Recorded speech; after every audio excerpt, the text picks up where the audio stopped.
Walk with me. Yahuwah. A new song, even Tata and Zambi. For he hath done marvelous things. His right hand and his holy arm has gotten him the victory. The I am hath made known his salvation, his righteousness hath he openly showed in the sight of the heathen. He hath remembered his mercy and his truth toward the house of Israel, or Jacob. All the ends of the earth have seen the salvation of our God. Make a joyful noise unto the I am, all the earth, and make a loud noise and rejoice and sing praise. Sing unto the I am with the harp. Yes, the guitar, the harp, the piano, whatever. You got to praise God with, praise him. Yes, and the voice of a psalm or a song with trumpets and the sound of a cornet, and make a joyful noise before the I am the King, even Yahweh, Yahuwah, Yahweh, Heya, the I am, yes. Let the sea roar and the fullness thereof, the world and they that dwell therein. Psalms chapter 98, verses 1 through 7. We thank God for you and you. Yes, good morning, good afternoon, good evening, those of you on YouTube and TikTok. Yes, we certainly thank God for all of you that are listening or watching. We thank God for that. Yes, and we're in the book of Jasher. Yes, I didn't get it wrong that time. We're in the book of Jasher. Jasher, and we're still in verse 1. We're still dealing with the first peoples. Yes. Yes, and we want to go ahead and say, I am that I am. Deliver me from the hands of evil spirits who have sway over the thoughts of men's hearts, and let them not lead me astray from thee, my God. Establish thou me in my seed forever, that we go not astray from henceforth and forevermore. Jubilees chapter 12, verse 20, a prayer of Abram. Yes, a prayer of Abram. See, with that, he knew what was behind all the actions of men. They were swayed. Oh, the devil didn't make you do it. You made the choice. You was just swayed to make that choice. There was nothing that pulled you on, for there's no temptation such as common to man. But God made a way for everyone, no matter what temptation or what lusts that you have inquired. He made a way for every man to escape it. Yes, he has. You have no excuse before God. We have no excuse before God. I'll put it that way. I'm not just going to point it at you. I'm not that holy to the point where I cannot be tempted. But the fact is, if I keep my mind stayed on thee, I will stay in perfect peace. If I will keep meditating on the Most High, his law, ordinance, and statutes, yes, I will be like a tree planted by the rivers, and I will not be moved, because my mind is steadily stayed on him and his way. Yes. Yes. We certainly give God the praise and the glory. And we thank God for those of you that have been with us from the beginning, and we thank God for those of you that have come in between, and those of you who have somewhere or near, you have just followed, or you have followed, or you subscribed. We thank God for that, and we thank God for those of you that are about to follow or subscribe. Yes, and we thank God, not by choice, not by chance, but God have chosen you that you should obtain knowledge to obtain more confidence in your God. Confidence. This is about the same as faith. When you have confidence, you know that this thing can be accomplished. Whether it's confidence in yourself or confidence in someone's ability. But what about God's ability? Do you have confidence in God's ability? His ability formed the first man, your father, even Adam, from the ground, and took a rib out of his rib. Is he missing a rib? God replaced that rib. I mean, evidently God replaced the rib. I got a rib. Every man, child, every woman, everybody got a rib. The same amount of ribs. So, let's get this right. Now, it grew another rib. God is powerful. God is not forgetful. How can you question God, the Creator? He's perfection, period. How can you question God with your humanistic and your faltering mindset and your, oh my gosh. That's why the word of God is pure as gold. More than much fine gold. Yes, sweeter than the honeycomb. See, we have to get this right. You cannot question God. But you can question what is written in these scriptures because men have tried to make themselves God or make their agenda to seem like it's God. That's where we come in. Now, we're in the book of Enoch chapter 1. We ended with verse 19 where Cain and Abel were arguing over the wool. One said, hey, man, I fed my sheep with yours, but you ate my sheep's meat, didn't you? And you got wool too. So the thing is that Cain was jealous. People will find fault with you. It's just like you being in a traffic stop or something or some type of ordeal with a narcissist. See, Cain is being narcissistic at this time. This is the spirit of Cain. A narcissist. This is the spirit of Cain. And they will sort of stop resisting or this or that or cause you to feel like you are at the wrong when they're wrong. I can only use that as an example because it happens ever so often. And then you get caught up into an altercation where they are justified in deleting you or putting you behind bars or causing you to lose money in some everything. It's law. And then he says now in verse 20, now therefore put off the wool of my sheep with which thou hast clothed thyself. And you say what? Well, the law says this. I mean, I paid my tithe. I paid my tithes. Yeah, I've given my tithe to the Most High of his sheep. Yes, he given the best of his sheep. I've sitting up there. I've given to you. I know what God says, and I know how to please my God. So what's the problem? He says, now, therefore, pull off the wool. Okay, you can just take off that badge or you can take off that robe or whatever because you're being narcissistic. Now, with bias, with hate, with evil, with jealousy, which is cruel as the grave. Yes, it is. It says, now which thou hast clothed thyself, and recompense me for their fruit, and flesh which thou hast eaten, when thou shalt have done this. Then I will then go from thy land, and from as thou hast said. In other words, Abel was being fair. If you're going to be all this, I'm getting out of here. And Cain said to his brother, he's removing himself from the equation. In other words, I don't have nothing to do with this. And don't follow me because I might go across that dome.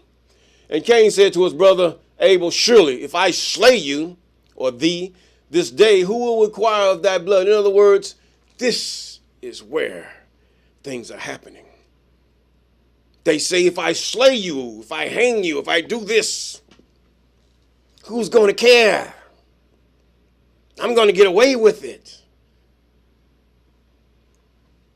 If I demise you, if I delete you, who's going to care? I'm going to get away with it? No one sees me. Food for thought. But anyway, and Cain said to his brother Abel, surely if I slay thee this day, who will inquire of thy blood from me? And Abel answered Cain, saying, surely God who has made us in the earth, he will avenge my cause. Now this is where the wrath of God comes at your adversary, who you trying to practice that which is right. And he comes against you with all his narcissistic ways and using him as a deception, trying to make himself look righteous while he make you look evil. Come on here. It doesn't matter. Surely God who has made us in the earth, he will avenge my cause. In other words, in the book of Enoch, he says, his blood cried from the ground. His blood, there's much blood in the ground of the earth from those who have slain many and thought they would get away with it. Nobody sees us. You have no help. Oh, yes, you do. Your help is more powerful than what they can imagine because they have no confidence in God. Now, he will avenge my cause, and he will require my blood from thee. Shouldest thou slay me, for the I am is judge and the arbiter? It is he. In other words, God is the avenger. They're using words to trip you up. Come on here. Look up the word arbiter. And it is he who will requite man according to his evil. In other words, God's going to get you. Either way, God's going to get you. You say your laws, you can change your laws, you can do all this stuff with your laws, and then who's going to see, who's going to say anything? We're more powerful. We might be the majority, but our laws and our weapons and our ways are above yours. Who's going to say anything? Nanny boo-boo. But Abel came and said, my confidence in God. He said, behold, the anger. After he said that, behold, the anger of God. That Cain was kindled against his brother. Yes. Oh, God's going to watch out. God's going to get you. Oh, I ain't did. Yes, here we go. Was kindled at his brother Abel for declaring this thing. In other words, I got an avenger. I'm not afraid of dying from your hands. And Cain hastened and rose up and took an iron part of his plowing instruments, which a watcher gave him. This is where man taught war. Look at Cain and Abel. If you want to know what war is about, look at Cain and Abel. And his plowing instrument, which he suddenly smote his brother, and he slew him, and Cain split the blood of his brother Abel upon the earth, and the blood of Abel strewed out upon the earth before the flock. And after this, Cain repented. What have I done? I didn't mean to do it. I didn't mean to do it. In your anger, jealousy is cruel as the grave. In your anger, this is what happens when you get into different altercations with law or whatever. Anger. When a judge walks out the room and hates you because you might have the right law, or you might not look like what he or she desires. They put the book at you and then can't justify why they did it. But because they're the judge, it sticks. Yes. God is your avenger. God is your arbiter. He will get him. If he don't get him in life, he's going to get him in death.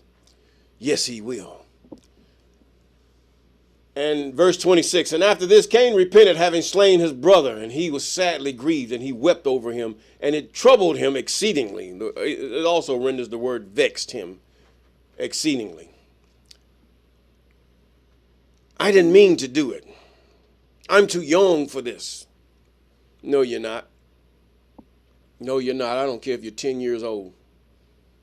If you got enough anger to delete your brother or your sister or your mother or your father, or even those of you that are of age in your teens and you get in your frenzy of anger,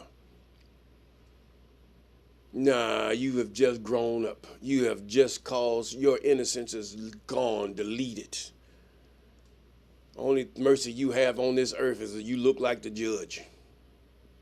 Or you look like the law enforcement or whatever. This is what it is. I'm being real. I'm being today. I ain't going back way back then. I'm using that as an example, as even your New Testament says. These are examples that you know not to lust after evil things, to do after their way, which God hated. And Cain rose up and dug a hole in the field wherein he put his brother's body, and he turned the dust over. In other words, he's guilt. After he was sorry, he had guilt. So he had to bury him. Nobody, so nothing would see. Not even him if he passed by that same spot. Verse 28. And the I am knew what Cain had done to his brother. See, God's got a way you can't go under. He's got a way you can't go over, but you must come in at the law. Come on here. And he said to him, where is thy brother that was with thee? And Cain disassembled and said, I do not know. This is the way. Look at the things that are happening around you. Look at the denial and the deletion, the genocide, and all the things that are going. This is one of the examples of how it starts. This is mainly one of the main examples of how it starts. Jealousy, hatred. God favors, or you getting favor from the Most High, and they see this. They might not think it as the Most High, but they're jealous you for some reason. There's a spirit behind this. Come on here. And what does he say? Where's that brother Abel? Verse 29. Cain disassembled and said, I do not know. Am I my brother's keeper? How you going to lie to God? Like, we lie to God every day. Somebody call it a matter of conscience or whatever. When you embezzle, when you raise your prices above that which is normal and right, when you begin to cause the suffering and you capitalize on the suffering of those who have been cast down. I'm talking about for no reason at all. Some have been cast down because they were so lustful. They gathered so many bills and now they won't help. They've killed themselves. They committed financial, should I say, suicide. Then you got those who have just things around them just begin to swell, the rent, the mortgage, everything swelled. You signed the wrong contracts and these overwhelm you. You could be making a 6-figure income and then next thing you know, there's nothing. Cast out in the street because where you live, they have raised the prices so much in their greed, their hatred toward you, only to cater to those who are in that bracket. Oh, my. What graves we dig for ourselves. He questioned God. And the I am said to him, what hast thou done? The voice of thy brother's blood crieth unto me from the ground, where thou hast slain. Even in the book of Enoch, it talks about where Abel's blood had cried unto the Most High. For thou hast slain thy brother and hast disassembled before me. In other words, God was saying, hey, you can't fool me. Or the angel that was there that spoke in the name of the I am.